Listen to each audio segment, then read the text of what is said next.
Hey guys, welcome back to my channel. Today's video is going to be my review on the Fenty Beauty line. I feel a little bit like Mrs. Doubtfire, or like a couch in this print, but I love this shirt, so couch away. As always, there will be timestamps below if you guys care to skip ahead. I'm going to give you some background in case anybody on planet Earth isn't aware of who Rihanna is. I'm going to do a demo of the products. I did a wear check-in by the end of the day to show you how it held up, and of course, as always, swatches. I've always enjoyed Rihanna's music, but I would call myself a fan until I had to look up what Fenty meant, and it was her last name, so I don't really know if I'd call myself a diehard fan, but I definitely am a fan of her music. Her name is Robin Rihanna Fenty. Rihanna is her middle name, and Fenty's her last name. Rihanna was born on February 20th of 1988, and she was born in Barbados. With sales exceeding 230 million records worldwide, Rihanna is one of the best-selling artists of all time. Rihanna is the youngest and fastest solo artist to hit 14 #1 singles on the Billboard Top 100 chart, as well as a current total of 31 top 10 hits on the same chart. I'm sure you guys are aware of all of the different awards and accolades she's won, like Grammys. I will have a page link below if you guys care to read up if you're not aware. Otherwise, I'll be here forever because she's quite accomplished. Rihanna is a co-owner in Tidal, which is a music streaming service. In November of 2015, she launched a beauty and stylist service called Frame. She was quoted as saying that her hair, makeup, and clothing plays a very important role in her creativity, and she's very involved in that process for herself, so this is a service that they were offering other artists. Currently, she's produced 7 fragrances, which generates about $75 million in net wholesale sales, which is a lot of money. In April of 2016, Rihanna signed a deal with LVMH, which is the owner of Sephora, rumored to be about $10 million to create Fenty Beauty. It was launched under Kendo, which is kind of like their think tank of beauty products. They also produce Kat Von D and Marc Jacobs Beauty. It launched September 8th of this year, and it's currently available in 150 countries. You guys have been living under a rock. One of the biggest draws of this line, besides it even being Rihanna's name, is that she released a very inclusive line of foundation shades, all the way from very fair to deep skin tones. And it's not so much that other makeup brands haven't had other offerings before, because MAC does have quite a few foundations and Makeup Forever, but the big deal with that is that even when they have darker shades, their undertones can be very wrong in those, and it can make people of color look kind of like red or very orange. These foundations, from the reviews and things I've been seeing, are saying that the undertones match them perfectly. All the business aspects aside, she does a ton of philanthropy, which again I will link below because the list is very long to touch on. One of the things that mainly stands out to me is in 2006 she created the Believe Foundation, which helps terminally ill children. And currently she's sitting at a net worth of about $230 million, which you go, girl.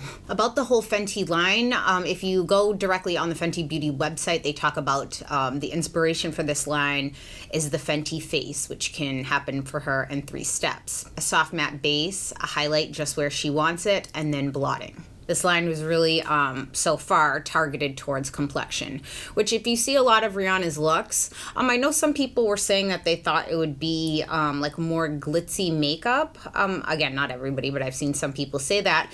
But the majority of the times I feel like when I've seen her, she just has really beautiful skin. Her fashion is always really intriguing and interesting. And I have seen her with some more like exotic looking like eye colors and things like that. But in general, I feel like her makeup is really always focused on complexion. Where you can find these products is Sephora and on the Fenty Beauty site, and then if you're in the UK, you can find them at Harvey Nichols. So on the Fenty Beauty site, with an order of $50 or more, you get free 3-day shipping. Anything under $50, you get a flat rate of $5.95 for 3-day shipping. All of the products currently launched are set to be permanent. She released several products. I didn't get them all because I know for some things on my dry skin that I just know that they're not something that's targeted towards me, so there's no point in me bitching about a product that I know is not meant for me. I've seen people go back and forth online. I find a lot of people to be very defensive of this line, and I think that's because it's the first time that a lot of people of color have felt included on a launch, which I totally see you, I hear you, I understand the importance of that and why this launch has been so groundbreaking for a lot of people. I did find, going through the ingredients, a product that I would call between a 95% to 97% match, and I'll show you up on the screen the ingredients. That is a drugstore price tier. So I'm not out to attack the inclusivity of her line. I just do my reviews the same way all the time, so I hope you're not offended by that. I'll touch on that in a minute. One thing I will be curious to see going forward is, we've discussed previously in some brand reviews why a lot of brands don't come out with 40 shades at once, and that's typically because they have multiple finishes and they have limited shelf space. As you can see in this picture, majority of their shelf space already is taken up by the 40 shades. I have heard, I don't know if it's a rumor or if it's true, that she has mentioned adding 40 more additional shades on top of this. I'm curious to see if they're going to be able to fit in different products going forward, not just holiday collections, as well as different finishes.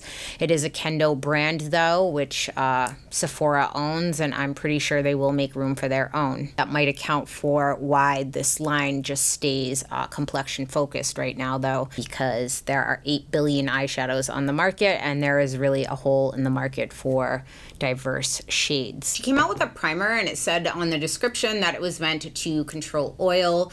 I literally need all the oil I can get because I am a dry skin girl, so I skipped on that. And I typically only use a thick, really thick pore filling primer around the thick areas right here and to fill in my piercing scars, so that wasn't something that interested me, so I skipped on that. Just reading the ingredients online, that is a silicone-based primer with 5 different silicone derivatives in it. You get 1.08 ounces of product for $32. Ripley did get it, and she's been testing it, so I would urge you to check out her page below for her thoughts. She already told me, but you guys can go check out her page, so I don't steal her thunder on that. In order of application, for most, I think, up is the Pro FILT'R Soft Matte Finish Foundation. This is the packaging that the foundation comes in. I really like this packaging, but it's like this millennial pink that was the Pantone color of the year this year. It kind of looks like a little bit of like graffiti, like black spray paint. I think it looks cool. And the bottle is this beautiful glass frosted bottle with a pump, which I appreciate. This is the foundation that was launched in 40 shades. She came out with, if you go, you can't see it on the Sephora site because they don't break it down like the Fenty Beauty site, but if you go and look on, she came out with 10 light shades, 10 medium, 10 tan, and then 10 deep. 100s are light, 200s are medium, 300s are tan, and 400s are deep. I'm going to put up on the screen here so I don't blabber about how many different undertones in each category they offer. This foundation has 5 silicone derivatives in it. The second ingredient, second to water, is dimethicone, which is a silicone derivative. So if your skin has any sensitivity to that, this will be a skip for you. There's a 12-month shelf life on this product, and for $34 you get 1.08 ounces worth of product. Originally, I was kind of scared to try this just based on the name, soft matte, because since my skin is dry, the idea of putting something drying, because that's what matte is, it's going to not look shiny. It basically absorbs oils and moisture in your face. So that scared me. I thought I was going to look like the Crypt Keeper. The soft matte, I think, is what kind of gives it almost like a powdered finish, and by the end of the day, it'll look like some oils kind of come out. It looks a little more luminous, but I will say really, really close up on my cheeks, which you will be able to see in my check-in, it does look slightly dry. Around the cracks of my nose look a little dry, but in general, it looks really good after all that wear. I do have a blemish right here because I'm testing some skincare options, and it doesn't look great over that, but in all honesty, I don't find any of my foundations to really look good over dry patches or texture like that on my skin. I was really shooting from the hip because I didn't have any kind of reference point for what they would be like, so I was kind of going back and forth between the 150 and the 190. I did hear that it dries down a little slightly darker, so to go a shade lighter.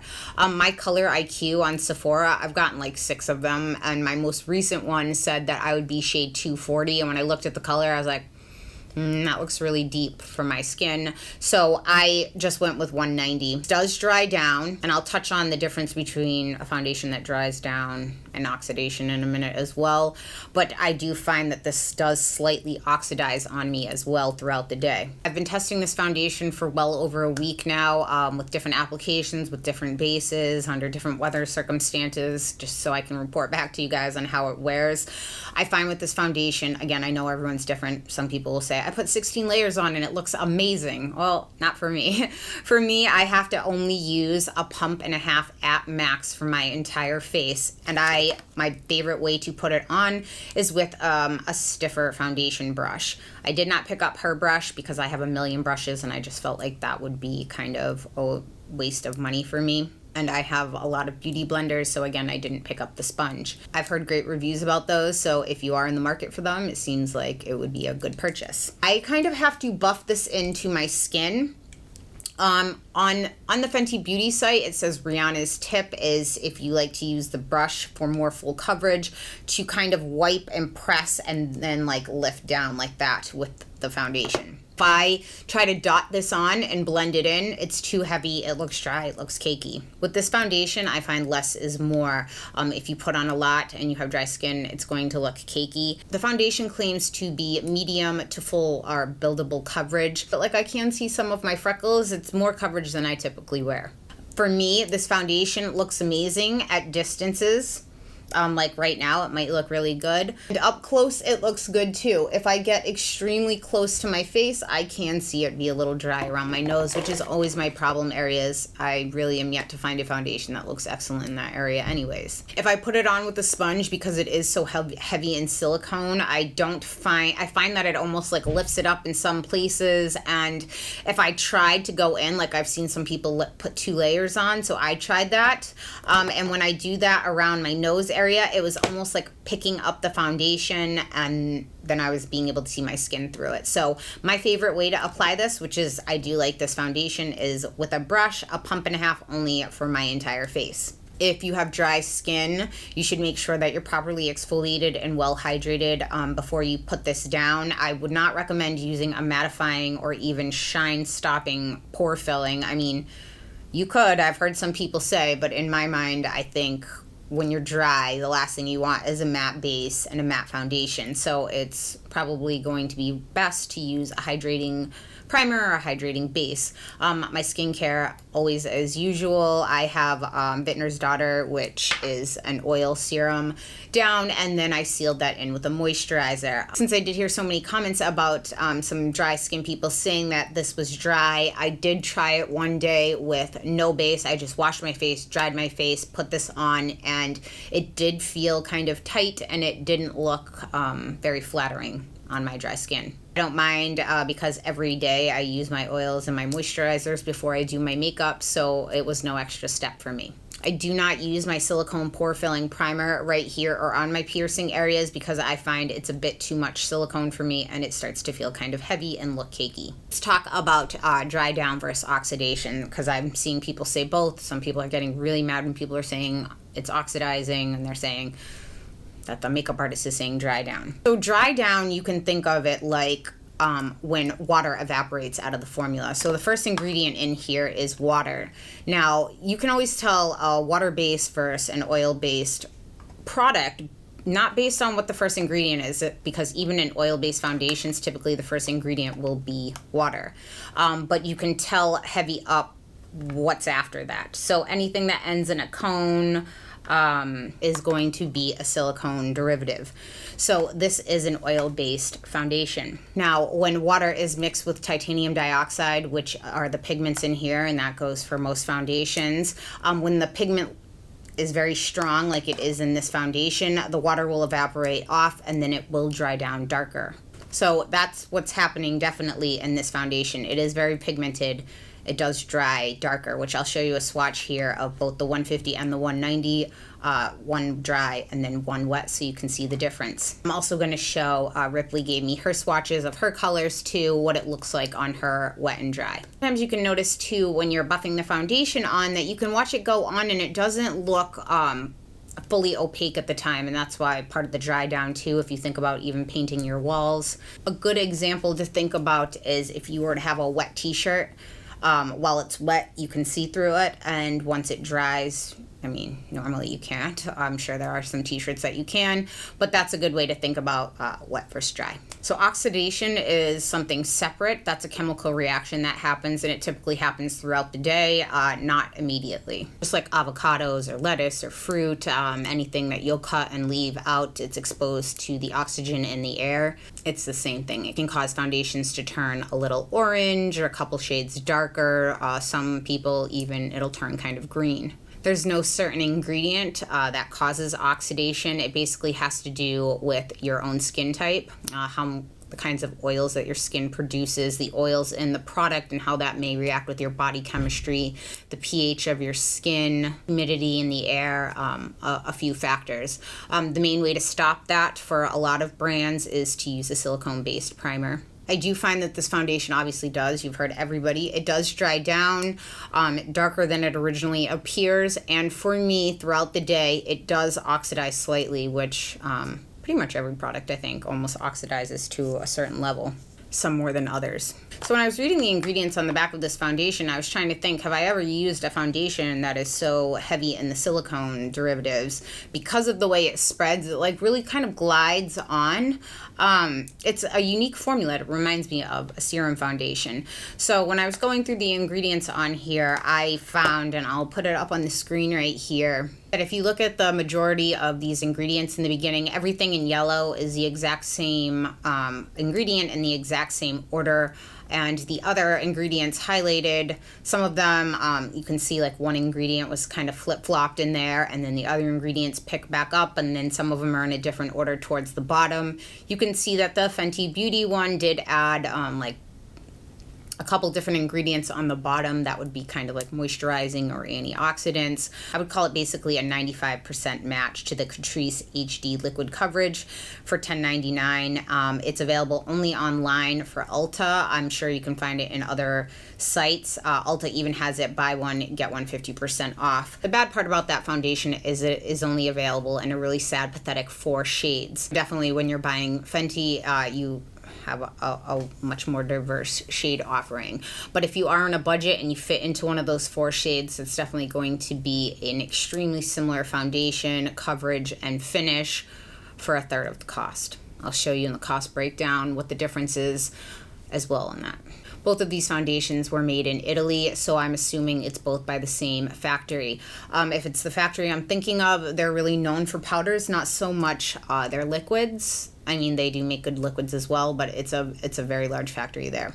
I do not own that Catrice foundation. It's only available online. By the time I found out, it's nothing that I could get by the time I was doing this video. So again, I can't say. It very well could be different levels of the ingredients, but the fact that the majority of the ingredients are the exact same in the exact same order, both of them made in Italy, I think it's pretty safe to say that they're coming from the same factory, and it's likely a formula that the factory owns. You are paying for the development of multiple skin tones and shades offering when you buy this line though. Again, I know that's not in everybody's price range though, so you do have options if you fit into one of those only 4 shade offerings that they offer. Next are the matte match sticks. These have a cream to powder finish. These are $25 for 0.25 ounces worth of product. It says on the site that these are meant to conceal, correct, contour, and then touch up. These matchsticks are made in the US. I've gotten a lot of questions. There's been some speculation that these are being made by Spatz Labs, which Spatz Labs does make a lot of products for a lot of people. I cannot find any formula that is like this, so they very well could be. They are made in the US here, but I can't find anything like them, so I can't say. They're available in 20 shades for the matte ones. There are 6 light, 6 medium, 6 tan, and 5 deep available, or the way that they're bunching them. Of course, you can get whatever colors that you like. The brand claims on these are that they're made to layer, that they're crease proof, easy to blend, and no caking. The artists say to warm this on the back of your hand and then pick it up, or you can even warm it up with your finger and tap it on. You guys know I don't like to use my fingers for makeup applications because of my really long nails. So I tried to rub it on the back of my hand and pick it up and tap it on, but again, because of my nails, I couldn't get really close up to my lash line. So what I find works best for me, as you'll see in the demo, is that if I paint this on just with the stick and I stop before I get to the fold of my eye, and then I use my typical angle Sephora brush to stamp it out, and that works really well. These do dry down very nice. I don't notice any creasing or caking. It, again, the issue for me is just trying to get it up right underneath my eye. Color I got for that is linen, because I bought these in the trio for the light. And then I got Amber, which is a really nice contour. I'm wearing it today. I don't have linen on just because I do like a little more coverage underneath my eye, so I did use my Tarte Shape Tape, but I do demo this in my demo. The Amber matchstick I use with a brush. You'll see in the demo, I pick up a little like that. You can draw it on, but I find when I do that, it disturbs my foundation. I just noticed that one of my earrings fell out. Hopefully it's in my bed. So I actually do really like this. It dries down. Typically I like to cream contour, and then I will set it with the powder contour that coincides with that, but with this I don't have to. The shelf life on that is 12 months on these. And then they came out with 10 shimmer sticks. The one I got was in Starstruck. Again, that came in that light trio kit. You can use these as highlights, blush, lipstick, eyeshadows, really wherever you want. I mean, same thing with the matte ones too, but these ones have obviously some shimmer to them. And these all are magnetic, so they all stick together. I've seen some people say like a little honeycomb like that. I keep them all in separate drawers because they're all separate steps for me, but that is really cool if you were traveling, that they won't kind of be floating all around. If you buy the pre-made trio packs like this, it comes in this little box. Get them for $54, which saves you $21 if you were to buy each individual.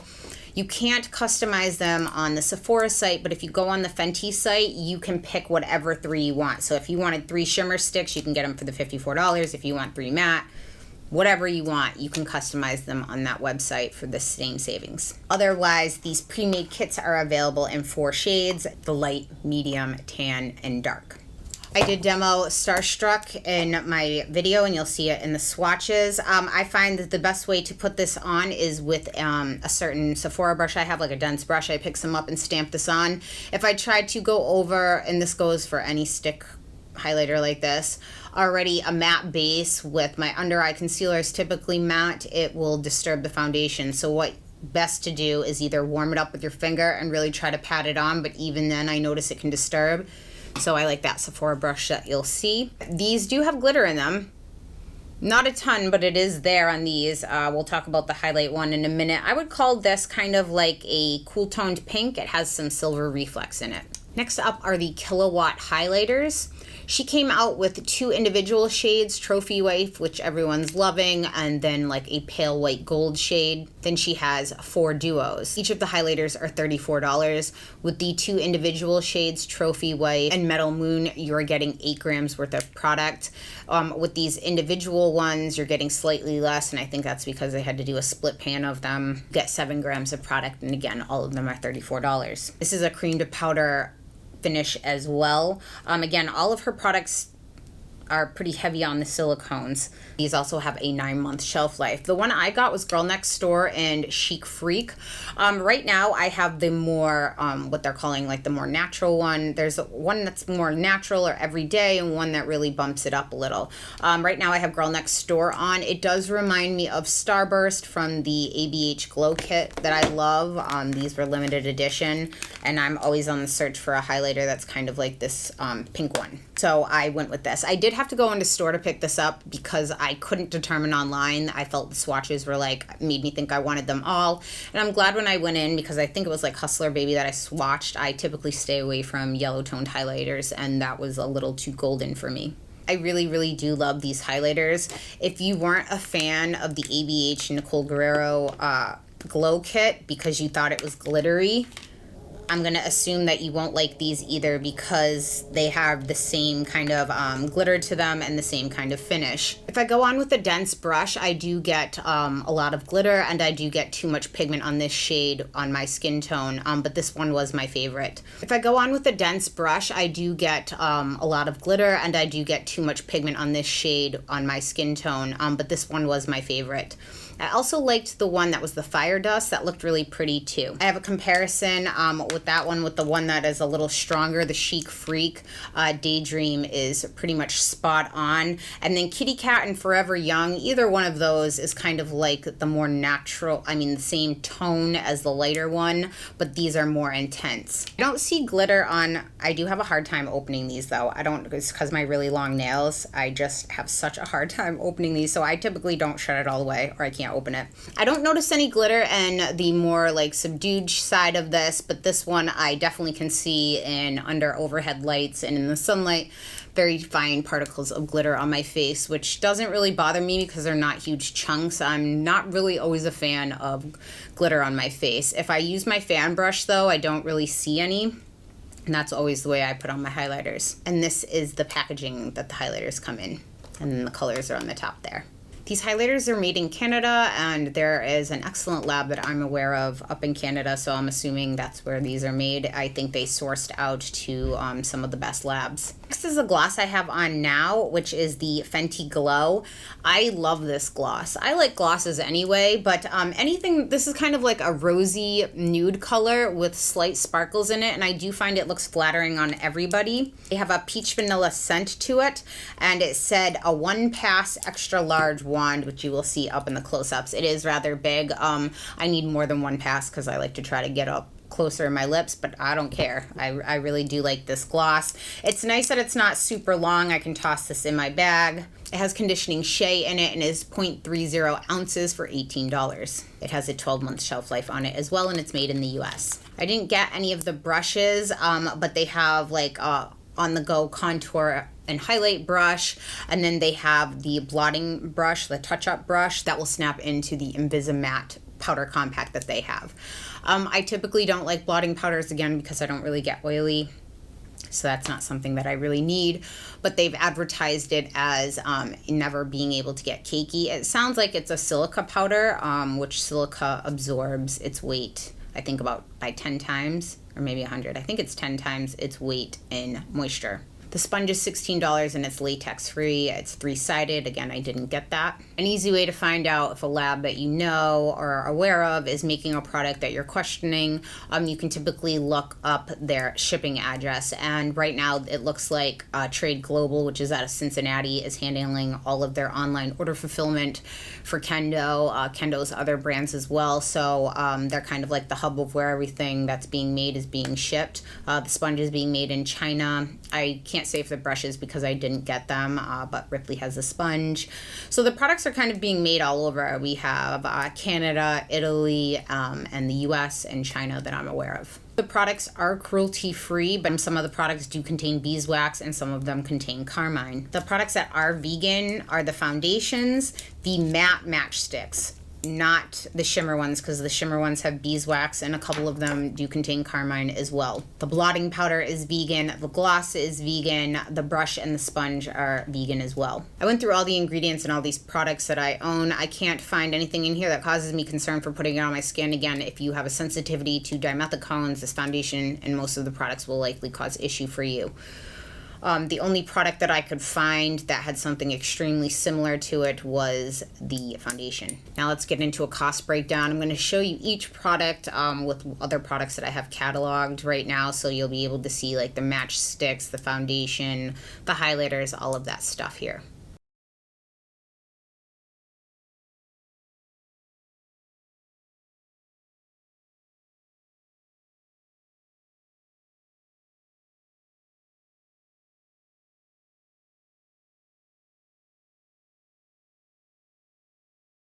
Now I'm going to show you guys a quick demo of the products. If you're not interested in that, I'm going to leave a timestamp right in the window here where you guys can jump ahead. When I was filming this, you're going to see the intro of it when I'm talking about my skin prep, and then all of a sudden the camera blanks out because my microphone still was recording, but my camera was full. So this morning I just showed the application. I'm going to keep the vocals from yesterday in the background running, but you'll be able to see. I just wanted to show you how I apply it because that's the part that went out, and then you'll be able to see my check-ins throughout the day, but I did it exactly the same exact prep as well. So I'm in my pajamas still. Wednesdays I typically work from home because it's my YMCA day where I do the after school program. So I'm going to use today to test my foundation and then record my review on the other day. I've been testing this for a little more than a week, so I know what I like, how to apply it, because I've tried a few different ways. So I originally ordered 190 online, and then I also went and got 150 a little while ago just so I could see if the blend, because 190 will be a touch, I can tell the difference right here, just slightly. So I've done my typical skincare. I've washed my face. You guys know I do all of my regular skin prep. I have an beauty oil down, and I also have a moisturizer on top of that. So my skin, if you can tell, is very well hydrated. I know everybody is different. Everyone's going to have their own opinion with this. I find with this foundation, less is more.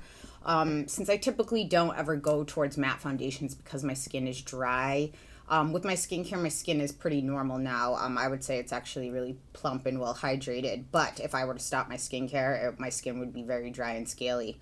So I typically go for luminous foundations. I only use at max a pump and a half on my entire face. I have seen people like dotting it all around. I tried doing that and it will look very cakey on me because it dries down so much. I don't feel like I need that much. So what I'm going to do is I'm going to take only one pump of this, a small little pump, and then I'm going to take a half a pump of the 150, which is the next lightest neutral shade. Just a little drop of that because I don't want too much.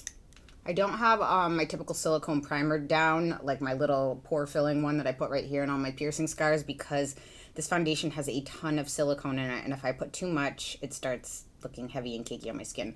So I like to use a firm brush on this, and I'm just going to do this.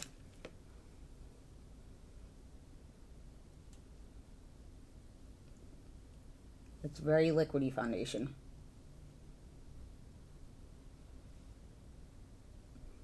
This does dry down a little darker, so it might look a little ghostly in the beginning. I want to make sure that I try to move the product around from my nose because, again, since I get dry right around the cracks of my nose, I do not want a ton of matte product. Make sure it doesn't look streaky. I typically put my foundation on, like some of my really luminous ones, I'll paint on with a flat foundation brush, and then I will go in with my Beauty Blender sponge and kind of shear it out. But again, since this dries down matte, I find out of all the applications I've done, the brush works best for me. So I'm going to zoom in really close to show you guys. It does look not so great around my nose when I'm really up close. From far away, it looks really good, I think. But typically, again, these are my problem areas with any matte foundation. It's always going to do that because my skin is dry.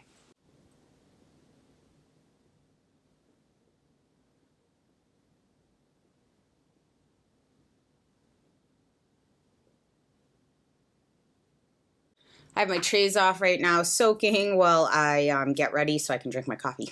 I'm going to do my eyebrows off camera, and I'll be right back. Okay, my eyebrows are done. Now I'm going to apply their Match Stick in Linen. I found that if I bring it right up to the like little fold that we all have in our eyes there, it really tugs on my skin. So I'm just going to bring it up to about right here and then blend up because otherwise I don't like it dragging. I've seen their artists say that you can put some on the back of your hand and then put it on your skin, but since it is so thin, I find when I'm trying to pick it up from my hand, it makes it a little more difficult, so I just have been doing it like this. But if you're having issues with this, I would try it the way that they say. So I typically don't highlight anymore. I really just kind of conceal, but for these I'm going to because it's lighter. Just right there. This is a cream to powder finish. And then I'm going to take my Sephora brush, and again, it does work well if you use your fingers too. I'm not a huge finger makeup fan, just because of my nails. It dries really nice. It does feel like when I put it on my skin, I feel like it does feel like a powder almost immediately. Now I'm going to contour, and I have got amber for that, and I really do like this color. It's very cool toned, so if you're very warm or you have deeper skin, this may not show up on you too much, and if you're very warm, it might make you look sick. You might need one that's more neutral or slightly warm, even though a shadow should be cool because it's a shadow, doesn't lacks warmth. I find sometimes when I see somebody that's warm toned using something really gray like this, it kind of can look like mud. So you can draw it right on, and I've tried to do that, but since it is like a cream to powder, it almost dries quickly. So when I try to blend up, it kind of moves my foundation underneath. So I'm just gonna take this Esom brush and I'm gonna just take a little off on here. And I'm just gonna go on the hollows of my cheek area.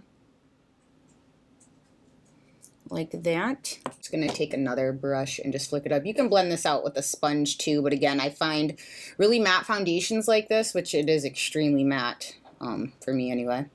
If I take a sponge over it, I find it picks up the foundation and kind of moves it around.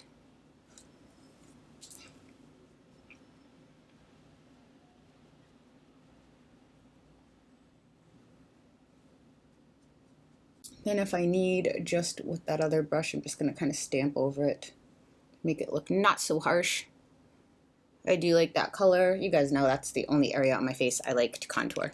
I'm just going to use a touch of my Marc Jacobs Tantastic Bronzer. Wayne Gus discontinued this brush, and I love this brush. But I'm just on a duo fiber, and I'm just going to put a little bit, not too much, because it'll start to look dirty on me. I'm going to put a little blush on. I'm going to use this Dose of Colors Amazement is the color, just lightly in the apples of my cheeks. It's this really pretty peach color. Just touch it in because these are pigmented. Now time to highlight. So this is the Starstruck color, so I got that trio in light. And it looks really pretty. It's that like kind of like pinky, cool toned, silvery highlight that I like. There is glitter in this, which I don't mind. The problem I have with every single stick that I own is if I draw it on my face, now keep in mind now I have a matte foundation, I have concealer under my eye, and normally in my order that's the way I highlight. When I try to go over with a stick, it's going to disturb the matte products I have underneath. So you can use your finger to kind of warm up the product and put it on, but I find using a brush like this, and this is the Sephora 56 brush, I just kind of swirl it around in there and then stamp it on. And it'll give me like a light little dew. If I was buying these products individually, I wouldn't repurchase this. I think that they're really pretty on the lips in different areas if you want to use them, but I do find this just not my preferred medium for product. If you wear really little foundation, I think, and you want to put this on as a highlight, this could be really pretty on the eyes or the lips, but if you want to use this as a highlight over a really matte foundation, I don't find it the easiest to get on. The brush is what works the best. I've tried a million different ways. My finger, a sponge. Now I'm going to apply the highlight. I got the Girl Next Door in Chic Phreak because I love pinky peach toned highlights. I was a little curious if this one would be too dark for me at first, but I find with my fan brush, which was my always favorite way to put on highlights, it looks pretty. So first I'm going to show you this one. I'm going to put it over that, if you can see that, I'm going to put that over this one so you can see the difference, and then I'll do just the shimmery one. So just on the tops, I find that these do layer really nicely, so like if you want something that helps with the base, one of these might work. And again, I find the only way that I can use it is with like a more of a dense brush like this and pack it on. So you can see that one, that's with this more natural side, the Girl Next Door, which I actually really like. This is kind of like, it reminds me of the Anastasia highlight that I really like in tone, that Starburst one I really like. So here it is layered over the Starstruck stick on both sides. Again, keep in mind I do have a scar right here on my face from where I was bit by a dog, so it's always going to kind of settle around that area. And now I'm just going to pick up the darker pink one, which is actually my favorite because this one is a little more intense. And again, I do find if I use any other brush to put these on besides a fan brush, they can look pretty glittery. And even with this, when I'm in direct sunlight, if I break out my mirror, I can see the highlight, or like I can see the glitter on there. So I'm just going to pick this up now and just go lightly over, and this will really kick it up a notch.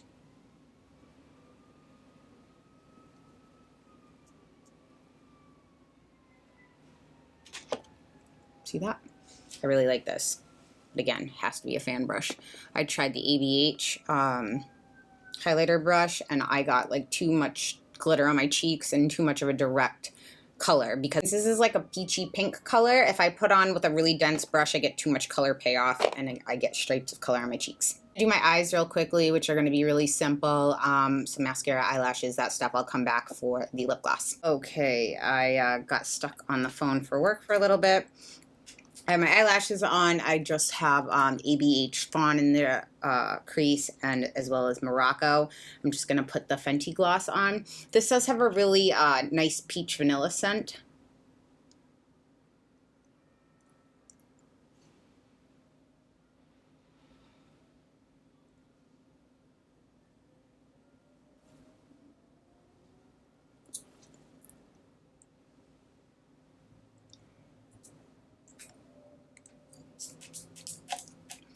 I'm going to get dressed so I can go pick up Giselle. I'll zoom in here so you guys can see. From far away, this foundation looks really, really nice. Up close, it looks nice too on the skin. The only two problems I'm seeing really is this blemish. It didn't really want to cover. I think that's because it's like fresh. That makes sense. It's not like really scabbed over.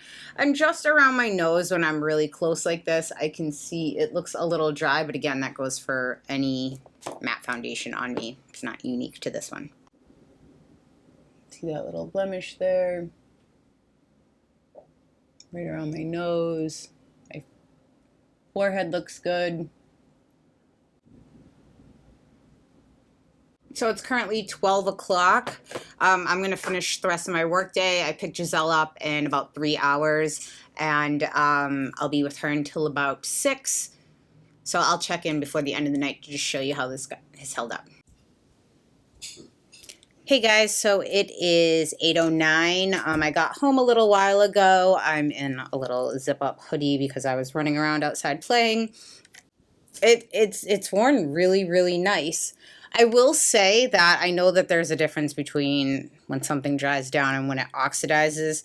In the sunlight, I do feel like this slightly oxidized on me, because I do feel that compared to even probably 20 minutes after I had it on, it is a touch darker. My highlight has stayed on perfect. My blush is on perfect. I already took my eyelashes off because those are trying me today. I think everything looks good. The only area I've had issues is underneath my eye, but I didn't bring it all the way up, and again, that's because I was running around outside. And again, the cracks of my nose, which in all honesty, besides the airbrush makeup I've used and maybe like MAC Face and Body, I don't really know any foundations that ever look good on my nose, because again, that is my problem area. My chin looks good. The blemish, you can see where the dry skin kind of was. It's kind of cracked, but again, that's not unusual.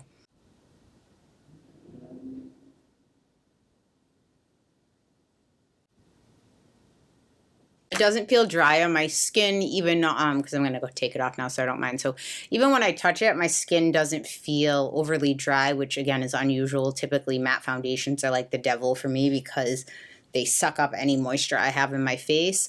I do find that this kind of gets more luminous looking throughout the day. Even though I don't have oily skin, I do find that it kind of, I wouldn't even say oils because my face never really gets oily.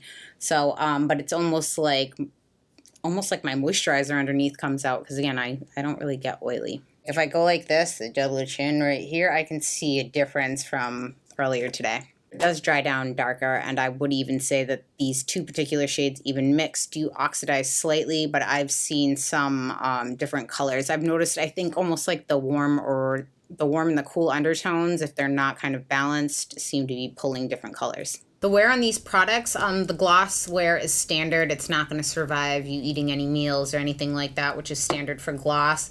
The foundation wears really well. If I don't layer, even though these dry down from like a cream to powder, it's still something to kind of stick on. For the more glittery or the more intense side of the highlight, it won't last very long on me with a matte foundation. When I wear this with my typical luminous foundations, it's kind of like a little more wet, has something to stick onto, and it lasts all day for me. See in my wear check-in that I wore, I put the Starstruck on and then I layered this on top, and it lasted very well for me. Now let's get into some swatches. Ripley and I did get some different products, but I'm still going to insert her products in here so you can see like the wet versus dry foundation and the highlighters that she picked out, because something typically that's going to suit her deeper skin tone will be too dark for me for highlights. As always, I will have Ripley's Instagram linked below, as well as her foundation shades that she typically wears for reference. Ripley did say that none of these foundations worked for her because Ripley has like a peachy undertone, and typically the foundations are too red or too orange, where she kind of is in the middle. So now let's get into some swatches. Since these are not eyeshadows, I will not be doing it in my same standard fashion. I did put some foundation on with a brush. I let it dry, and then I put a wet swipe so you guys will be able to see the color difference. The matchsticks I put on my hand, and then I blended them out so you can see. I put some comparisons up there against other well-known brands so you can see the difference. Same thing with the shimmer stick. The highlighter I put on my hand, I put up against some other highlighters that I have that are in the same tone family, and I also blended them out on my hand so you can see.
So in closing, would I repurchase and would I recommend? I would repurchase and I would recommend this lip gloss. I really like it. Would repurchase and recommend these highlighters as long as you're okay with a little glitter, and you will see up close and how I applied this. I really like this. Like, if you liked the Nicole Guerrero highlighting kit, you will like these. And the reason I mention that is because, again, that was a well-known palette that came out, and people either loved it or they hated it based on it having some fine glitter in there. So just know that going in. Well, I think that this highlight, the shimmer stick, is beautiful. If you want to use it just on your cheeks for a very natural looking highlight, you don't want something very intense and you're comfortable just kind of patting it on with your finger, or you like a more luminous foundation, or you don't really wear that much foundation, I think that this would be good.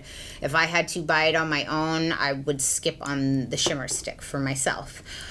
For the match sticks, this is a nice formula. For me, if you don't want to use your fingers, like it does say, you should warm it up on the back of your hand. I tried warming it up on the back of my hand and picking it up with a brush and putting it on, and it was almost like the majority of the product stayed on my hand. I tried it like this, how they said to warm it up, but I can't get really close in underneath my eyeline. If you were just using this for concealing or highlighting the rest of your face, I do like this formula. It does dry down very nice, but this is not likely something I would repurchase myself. I just prefer on my dry skin more of a liquid or creamy concealer consistency. For the contour stick, I would repurchase this amber. I like the packaging on all of these. It's all that like light millennial soft matte pink. And I do like these. Again, I don't like drawing it on. I tried it a million different ways. I just pick it up with a small brush and draw it on, and it lasts all day. I really like this color. If you are fair to light, and especially on the cool side, I think this will be an excellent contour color for you. Would repurchase this foundation because this is the first matte foundation I've worn that doesn't make me look like the Crypt Keeper. I do like this foundation. If you have extremely dry and textured skin, like dry and then you're on Accutane or something else that you have a lot of dry flaky skin, I don't think this is going to be good for you, because I don't think that matte foundations look best on anybody that has dry flaky skin. If you can get that under control with moisturizers and things, then I think you'd enjoy that. It does last a really long time, and again, for me, less is more. So I would urge you, if you did get it and you're kind of like on the fence if you like it or not, try using a little less of the product and see if you like it better, and try it with a brush. If you guys want to hear all of what Ripley had to say on her deeper skin, again, I will have her page linked below. I urge you to go check it out. So that's all I pretty much have to say about these products. I hope you guys found this review helpful. If you guys have any questions, comments, or concerns, please leave them in the comment section down below. Thank you so much for tuning in, guys, and I will see you next time. Bye.